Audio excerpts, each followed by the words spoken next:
अस्सलामु अलैकुम वरहमतुल्लाहि वबरकातुहू। जिस बर्तन में कुत्ता या बिल्ली मुंह डाल दे तो उस बर्तन का क्या हुक्म है? क्या ये बर्तन नापाक हो जाता है या नहीं?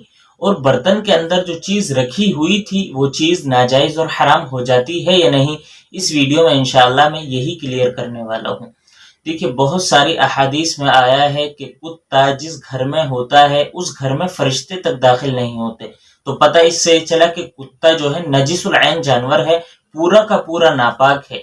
जिस बर्तन में अगर वो मुंह डाल देता है तो बर्तन भी नापाक हो जाता है। अब जब जाहिर सी बात है, जब बर्तन नापाक हो गया तो बर्तन के अंदर जो चीज रखी हुई थी वो चीज भी नाजायज और हराम हो जाती है। अब इसको पाक करने का, धोने का क्या तरीका है? देखिए, बहुत सी अहादीस में ऐसे बर्तन को धोने का तरीका यह है कि ऐसे बर्तन को 7 मरतबा धोया जाए और मिट्टी का भी इस्तेमाल किया जाए, यानी मिट्टी से भी धोया जाए। और बाज अहादीस में आता है कि ऐसा बर्तन सिर्फ 3 मरतबा धोने से भी पाक हो जाता है। अब उलमाए किराम ने दोनों अहादीस को सामने रख कर ये फैसला किया है कि अगर कोई ऐसा बर्तन 3 मरतबा भी धो लिया जाए तो वो भी पाक हो जाता है, उसको भी आप इस्तेमाल कर सकते हैं। लेकिन बेहतर और सुन्नत तरीका यही है, मुस्तहब तरीका यही है कि ऐसे बर्तन को 7 मरतबा धोया जाए और फिर उसमें भी मिट्टी का इस्तेमाल किया जाए, यानी 1 मरतबा उसे कम से कम मिट्टी से मांझा जाए। फिर उसको धोने के बाद बाकायदा 7 मरतबा या 3 मरतबा उसको धोया जाए। फिर आपका बर्तन बिल्कुल पाक हो जाता है, आप उसको इस्तेमाल कर सकते हैं।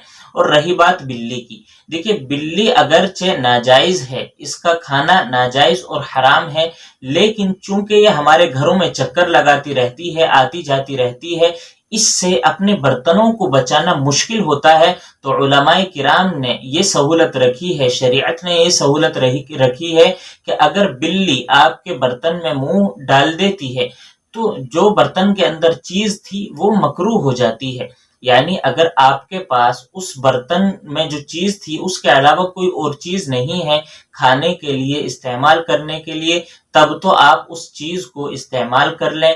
वरना अगर आपके पास कोई और चीज रखी हुई है तो ऐसी चीज का इस्तेमाल करना फिर मकरूह है, यानी उस चीज को इस्तेमाल करने से बचना चाहिए। और रही बात बर्तन की, तो चूंकि ये आती जाती रहती है कि कितनी मरतबा इससे बचाया जाएगा बर्तन को, तो उलमाए किराम ने ये कहा है कि बर्तन नापाक नहीं हुआ है, बस अपनी तसल्ली के लिए, अपने आप को यकीन दिलाने के लिए इसको अब भी अगर धो लिया जाए तो ये मुनासिब है।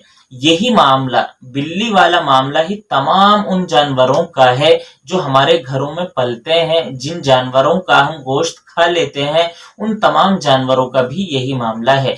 अगर वो तमाम जानवर हमारे घर में रहते हैं, पलते हैं, किसी बर्तन में अगर वो मुंह डाल दें तो उनका खाना जो है, उन बर्तन के अंदर जो चीज थी वो चीज मकरूह हो जाती है, इस्तेमाल करने से बचना चाहिए। और बर्तन आपका नापाक नहीं होता है, लेकिन अगर आप उसको इस्तेमाल कर लेते हैं तो बेहतर तरीका यह है कि पहले 1 मरतबा उसको धो लिया जाए।